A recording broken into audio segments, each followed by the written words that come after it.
भारत का सबसे बड़ा जो बीफ एक्सपोर्टर राज्य है, जो एक्सपोर्ट करता है बीफ को, वो उत्तर प्रदेश है, जहाँ के मुखिया योगी जी है, एक संत है। अगर किसी को भी मेरी इस बात का विश्वास नहीं है, तो वे जाकर गूगल पर देख सकते हैं या फिर जाकर एआई से पूछ सकते हैं, क्योंकि आप एआई को तो गलत नहीं ठहरा सकते, क्योंकि एआई का तो जो प्रचार है, वो मोदी जी आजकल अपनी रैलियों में एआई समिट के माध्यम से पूरे देश भर में और पूरी दुनिया में कर रहे हैं। 20 से ज़्यादा देशों के राष्ट्रीय अध्यक्ष एआई समिट दिल्ली में आए और एआई का मोदी जी ने जमकर प्रचार किया और अभी भी अपनी रैलियों में जमकर प्रचार कर रहे हैं।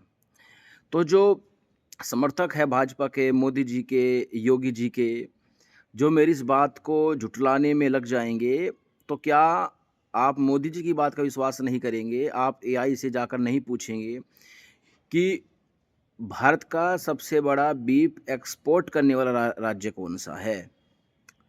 तो एक बार जाकर पूछ लीजिए। अगर मेरी बात झूठ है तो फिर आप मुझे अगर बताइए। और एक बात मैं कहना चाहूँगा आईटी सेल के लिए, यह बात न तो भाजपा की है, न कांग्रेस की है, न एसपी की है, न टीएमसी की है, न डीएमके की है। यह बात आईटी सेल की कर रहा हूँ। मैं आईटी सेल को केवल इतना दर्जा देता हूँ, मैं आईटी सेल को केवल इतना मानता हूँ, जो लोग आईटी सेल के द्वारा लिखे हुए पोस्टों को गंभीरता से लेते हैं और उस पर विश्वास करते हैं और आईटी सेल के चलाए हुए अभियान को आम जनमानस का अभियान समझते हैं, मैं केवल आईटी सेल को एक वेश्या की भांति मानता हूँ।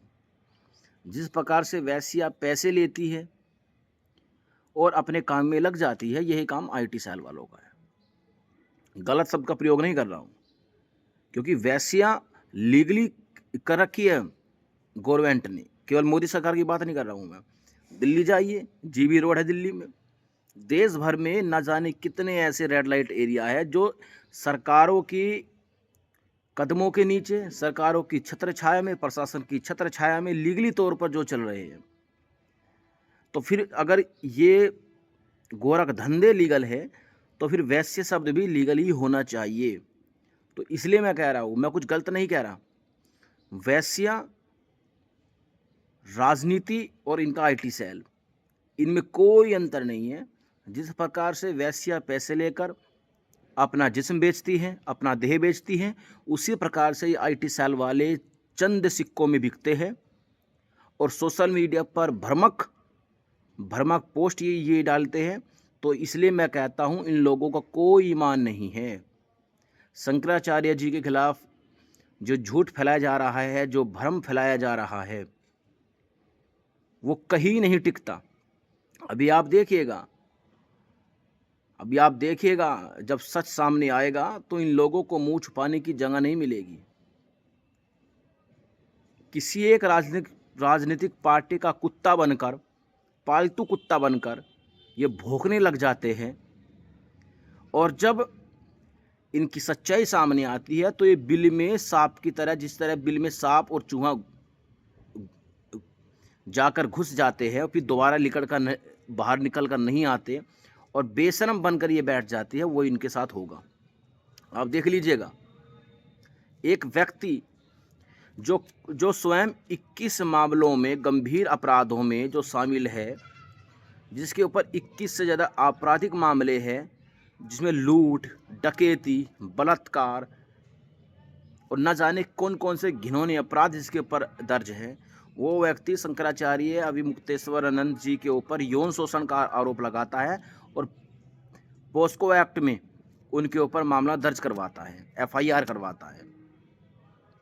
खैर, इस मामले को अब कोर्ट देखेगा और जो सच्चाई होगी वो सबके सामने होगी।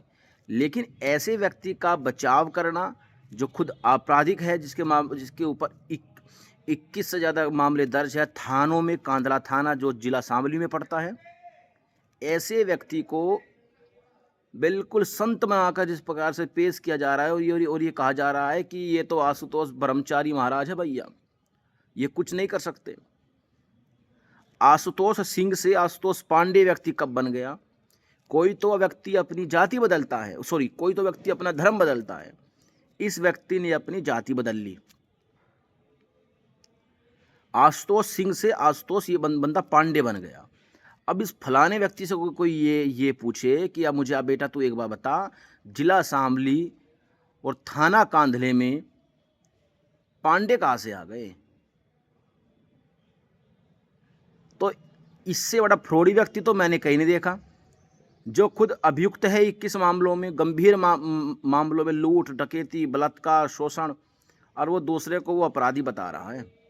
ये तो वही बात है कि बाजार में बैठी एक वैश्या ये दूसरी वैश्य से ये कह रही है कि तू अपना देह बेचकर तू गलत कर रही है। ये वही बात हो गई। बात मैं कड़वी बोल दूंगा, किसी को चुभ जाएगी, फिर आप रंडी रोना शुरू कर दोगे। तो उससे बेहतर है कि मैं कुछ ना बोलूं और जो हो रहा है उसका इंतज़ार करूं। हर हर महादेव।